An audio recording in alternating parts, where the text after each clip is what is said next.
मीठे बच्चे, सारे कल्प का यह है सर्वोत्तम कल्याणकारी संगम युग।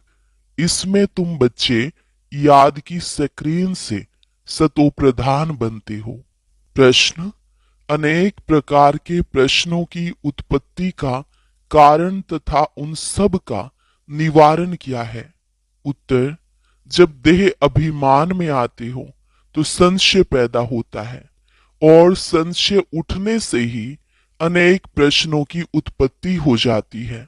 बाबा कहते, मैंने तुम बच्चों को जो धंधा दिया है, पतित से पावन बनो और बनाओ, इस धंधे में रहने से सब प्रश्न खत्म हो जाएंगे। गीत। तुम्हें पाके हमने जहां पा लिया है, जमी तो जमी आसमां पा लिया है। ओम शांति। मीठे मीठे रूहानी बच्चों ने गीत सुना। यह किसने कहा मीठे मीठे रूहानी बच्चे? जरूर रूहानी बाप ही कह सकते हैं। मीठे मीठे रूहानी बच्चे अभी सम्मुख बैठे हैं और बाप बहुत प्यार से समझा रहे हैं। अब तुम जानते हो, सिवाय रूहानी बाप के सर्व को सुख शांति देने व सर्व को इस दुख से लिबरेट करने वाला दुनिया भर में और कोई मनुष्य हो नहीं सकता। इसलिए दुख में बाप को याद करते रहते हैं। तुम बच्चे सम्मुख बैठे हो, जानते हो बाबा हमको सुख धाम के लायक बना रहे हैं। सदा सुख धाम का मालिक बनाने वाले बाप के सम्मुख आए हैं।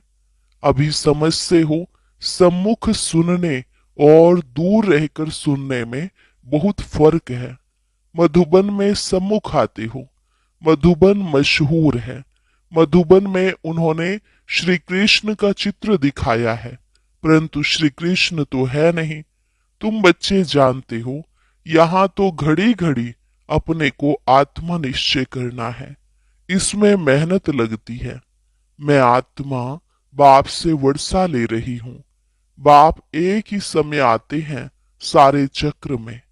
यह कल्प का सुहावना संगम युग है। इसका नाम रखा है पुरुषोत्तम। यही संगम युग है जिसमें सभी मनुष्य मात्र उत्तम बनते हैं। अभी तो सभी मनुष्य मात्र की आत्माएं तमोप्रधान हैं, सो फिर सतोप्रधान बनती हैं। सतोप्रधान है तो उत्तम है। तमोप्रधान होने से मनुष्य भी कनिष्ठ बनते हैं। तो अब बाप आत्माओं को सम्मुख बैठ समझाते हैं। सारा पार्ट आत्मा ही बजाती है, ना कि शरीर। तुम्हारी बुद्धि में आ गया है कि हम आत्मा असल में निराकारी दुनिया व शांति धाम में रहने वाले हैं।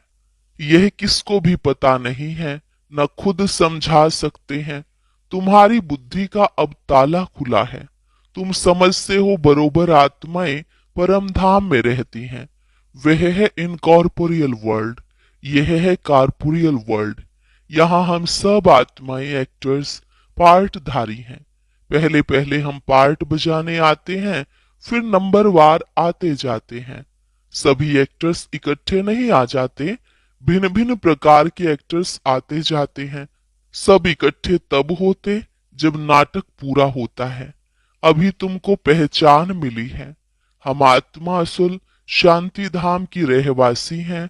यहाँ आते हैं पार्ट बजाने। बाप सारा समय पार्ट बजाने नहीं आते हैं। हम ही पार्ट बजाते बजाते सतो प्रधान से तमो प्रधान बन जाते हैं। अभी तुम बच्चों को सम्मुख सुनने से बड़ा मजा आता है। इतना मजा मुरली पढ़ने से नहीं आता। यहाँ सम्मुख होना। तुम बच्चे समझते हो कि भारत गॉड गॉडेस का स्थान था, अभी नहीं है। चित्र देखते हो था जरूर। हम वहां के रहवासी थे। पहले पहले हम देवता थे। अपने पार्ट को तो याद करेंगे कि भूल जाएंगे। बाप कहते हैं, तुमने यहाँ यह पार्ट बजाया, यह ड्रामा है। नई दुनिया सो फिर जरूर पुरानी दुनिया होती है। पहले पहले ऊपर से जो आत्माएं आती हैं, वो गोल्डन एज में आती हैं। यह सब बातें अभी तुम्हारी बुद्धि में है। तुम विश्व के मालिक महाराजा महारानी थे, तुम्हारी राजधानी थी। अभी तो राजधानी है नहीं।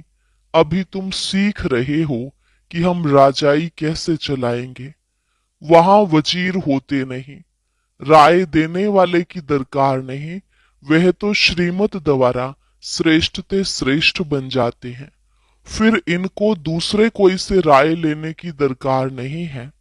अगर कोई से राय ले तो समझा जाएगा उनकी बुद्धि कमजोर है। अभी जो श्रीमत मिलती है वह सतयुग में भी कायम रहती है। अभी तुम समझते हो, पहले पहले बरोबर इन देवी देवताओं का आधा कल्प राज्य था। अभी तुम्हारी आत्मा रिफ्रेश हो रही है। यह नॉलेज परमात्मा के सिवाय कोई भी दे न सके। अभी तुम बच्चों को देही अभिमानी बनना है। शांति धाम से आकर यहाँ तुम टोकी बने हो। टोकी होने बिगर कर्म हो न सके। यह बड़ी समझने की बातें हैं। जैसे बाप में सारा ज्ञान है, वैसे तुम्हारी आत्मा में भी ज्ञान है। आत्मा कहती है, हम एक शरीर छोड़ संस्कार अनुसार फिर दूसरा शरीर लेता हूँ। पुनर्जन्म भी जरूर होता है। आत्मा को जो भी पार्ट मिला हुआ है वह बजाती रहती है। संस्कारों अनुसार दूसरा जन्म लेते रहते हैं। आत्मा की दिन प्रतिदिन प्योरिटी की डिग्री कम होती जाती है। पतित अक्षर द्वापर से काम में लाते हैं।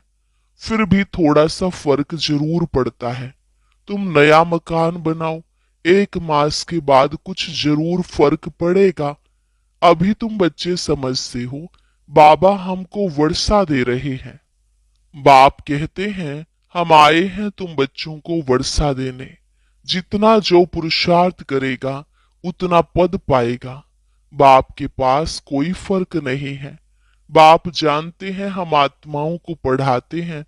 आत्मा का हक है बाप से वर्षा लेने का। इसमें मेल फीमेल की दृष्टि यहाँ नहीं रहती। तुम सब बच्चे हो, बाप से वर्षा ले रहे हो।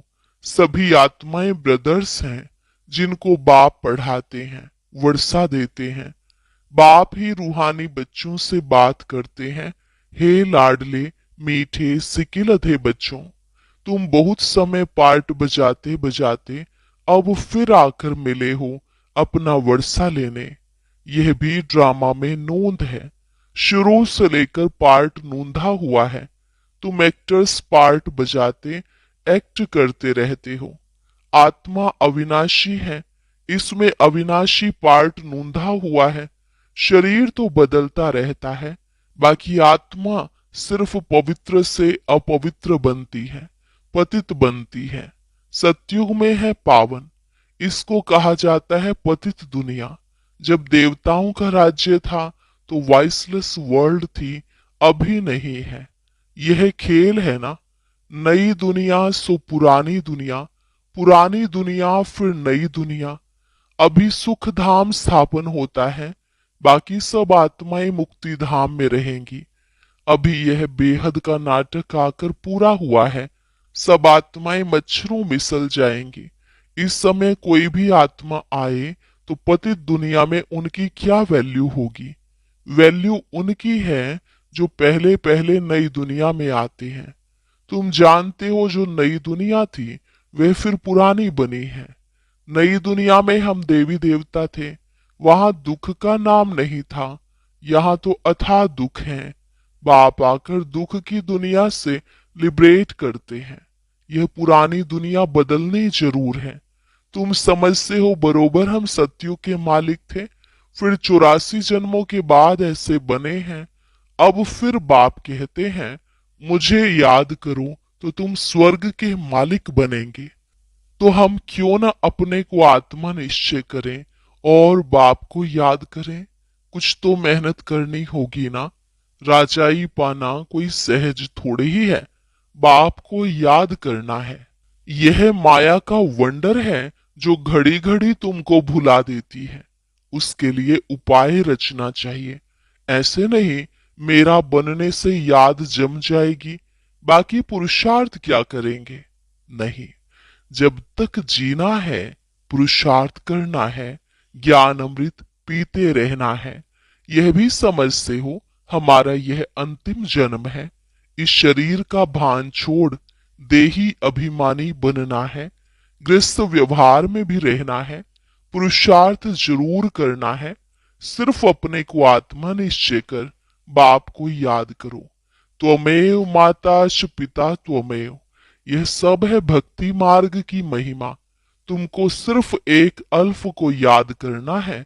एक ही मीठी स्क्रीन है और सब बातें छोड़ एक स्क्रीन बाप को याद करो। अभी तुम्हारी आत्मा तमो प्रधान बनी है। उनको सतो प्रधान बनाने के लिए याद की यात्रा में रहो।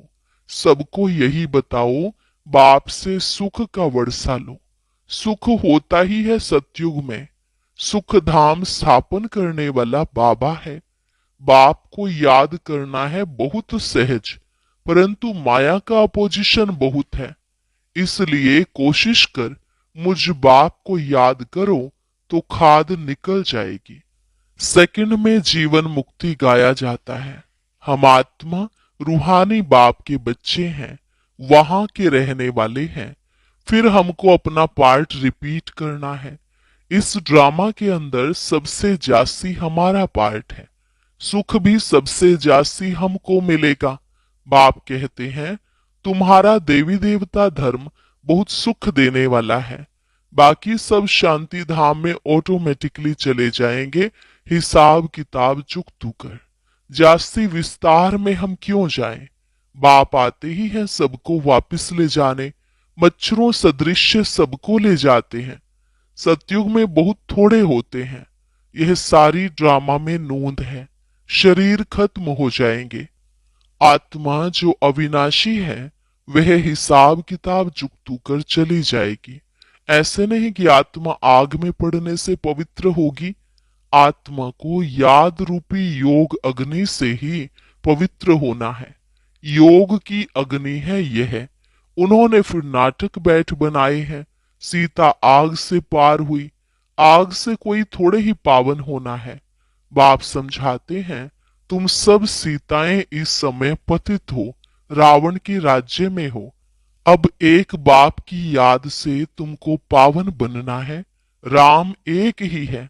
अग्नि अक्षर सुनने से समझते हैं आग से पार हुई। कहाँ योग अग्नि, कहाँ वह। आत्मा परमपिता परमात्मा से योग रखने से ही पतित से पावन होगी। रात दिन का फर्क है। हेल में सब सीताएं रावण की जेल में शोक वाटिका में है। यहाँ का सुख तो काग विष्टा के समान है, भेंट की जाती है। स्वर्ग के सुख तो अथाह है। तुम आत्माओं की अभी शिव साजन के साथ सगाई हुई है, तो आत्मा फीमेल हुई ना। शिव बाबा कहते सिर्फ मुझे याद करो तो तुम पावन बन जाएंगे। शांति धाम जाए फिर सुख धाम में आ जाएंगे। तो बच्चों को ज्ञान रत्नों से झोली भरनी चाहिए। कोई भी प्रकार का संशय नहीं ले आना चाहिए। देह अभिमान में आने से फिर अनेक प्रकार के प्रश्न उठते हैं। फिर बाप जो धंधा देते हैं वह करते नहीं हैं। मूल बात है हमको पतित से पावन बनना। दूसरी बातें छोड़ देनी चाहिए। राजधानी की जैसी रस्म रिवाज होगी वह चलेगी। जैसे महल बनाए होंगे वैसे बनाएंगे। मूल बात है पवित्र बनने की। बुलाते भी हैं हे पतित पावन। पावन बनने से सुखी बन जाएंगे। सबसे पावन है देवी देवताएं। अभी तुम 21 जन्म के लिए सर्वोत्तम पावन बनते हो। उसको कहा जाता है संपूर्ण निर्विकारी पावन। तो बाप जो श्रीमत देते हैं उस पर चलना चाहिए। कोई भी संकल्प उठाने की दरकार नहीं। पहले हम पतित से पावन तो बने। पुकारते भी हैं हे पतित पावन, परंतु समझते कुछ भी नहीं। यह भी नहीं जानते पतित पावन कौन है। यह है पतित दुनिया, वह है पावन दुनिया। मुख्य बात है ही पावन बनने की। पावन कौन बनाएंगे यह कुछ भी पता नहीं। पतित पावन कह बुलाते हैं, परंतु बोलो तुम पतित हो तो बिगड़ पड़ेंगे। अपने को विकारी कोई भी समझते नहीं। कहते हैं गृहस्थी में तो सब थे, राधे कृष्ण लक्ष्मी नारायण को भी बच्चे थे ना, लेकिन वहां योग बल से बच्चे पैदा होते हैं यह भूल गए हैं। उनको वॉइसलेस वर्ल्ड स्वर्ग कहा जाता है, वह है शिवालय। बाप कहते हैं पतित दुनिया में एक भी पावन नहीं। यह बाप तो बाप टीचर और सतगुरु है जो सबको सदगति देते हैं। वह तो एक गुरु चला गया तो फिर बच्चे को गद्दी देंगे, अब वह कैसे सदगति में ले जाएंगे। सर्व का सदगति दाता है ही एक। सतयुग में सिर्फ देवी देवता होते हैं, बाकी इतनी सब आत्माएं शांति धाम में चली जाएंगी, रावण राज्य से छूट जाते हैं। बाप सबको पवित्र बनाकर ले जाते हैं। पावन से फिर फट से कोई पतित नहीं बनते हैं, नंबरवार उतरते हैं। सतो प्रधान से सतो रजो तमो। तुम्हारी बुद्धि में 84 जन्मों का चक्र बैठा है। तुम जैसे अब लाइट हाउस हो, ज्ञान से इस चक्र को जान गए हो कि यह चक्र कैसे फिरता है। अभी तुम बच्चों को और सबको रास्ता बताना है। सब नैयाएं हैं, तुम पायलट हो, रास्ता बताने वाले। सबको बोलो आप शांति धाम सुख धाम को याद करो, कलयुग दुख धाम को भूल जाओ। अच्छा, मीठे मीठे सिकिलधे बच्चों प्रति मात पिता बाप दादा का याद प्यार और गुड मॉर्निंग। रूहानी बाप की रूहानी बच्चों को नमस्ते। रूहानी बच्चों की रूहानी बाप दादा को नमस्ते नमस्ते, गुड मॉर्निंग, शुक्रिया बाबा शुक्रिया। धारणा के लिए मुख्य सार। जब तक जीना है ज्ञान अमृत पीते रहना है, अपनी झोली ज्ञान रत्नों से भरनी है, संशय में आकर कोई प्रश्न नहीं उठाने हैं। दूसरी पॉइंट, योग अग्नि से आत्मा रूपी सीता को पावन बनाना है। किसी बात के विस्तार में जास्ती न जाकर देही अभिमानी बनने की मेहनत करनी है। शांति धाम और सुख धाम को याद करना है। वरदान, सदा मनन द्वारा मगन अवस्था के सागर में समाने का अनुभव करने वाले अनुभवी मूर्त भव। सदा मनन द्वारा मगन अवस्था के सागर में समाने का अनुभव करने वाले अनुभवी मूर्त भव। अनुभवों को बढ़ाने का आधार है मनन शक्ति। मनन वाला स्वतः मगन रहता है। मगन अवस्था में योग लगाना नहीं पड़ता, लेकिन निरंतर लगा रहता है, मेहनत नहीं करनी पड़ती। मगन अर्थात मोहब्बत के सागर में समाया हुआ, ऐसा समाया हुआ जो कोई अलग कर नहीं सकता। तो मेहनत से छूटो। सागर के बच्चे हो तो अनुभवों के तालाब में नहीं नहाओ, लेकिन सागर में समा जाओ, तब कहेंगे अनुभवी मूर्त। स्लोगन, ज्ञान स्वरूप आत्मा वह है जिसका हर संकल्प हर सेकंड समर्थ हो। ज्ञान स्वरूप आत्मा वह है जिसका हर संकल्प हर सेकंड समर्थ हो। अव्यक्त इशारे, इस अव्यक्ति मास में बंधन मुक्त रहे, जीवन मुक्त स्थिति का अनुभव करो। यदि कोई भी स्वभाव संस्कार व्यक्ति अथवा वैभव का बंधन अपनी तरफ आकर्षित करता है, तो बाप के याद की आकर्षण सदैव नहीं रह सकती। कर्मातीत बनना माना सर्व कर्म बंधनों से मुक्त, न्यारे बन प्रकृति द्वारा निमित्त मात्र कर्म कराना। यह न्यारे बनने का पुरुषार्थ बार बार करते रहो। सहज और स्वतः यह अनुभूति हो कि कराने वाला और करने वाली यह कर्मेंद्रियां है ही अलग।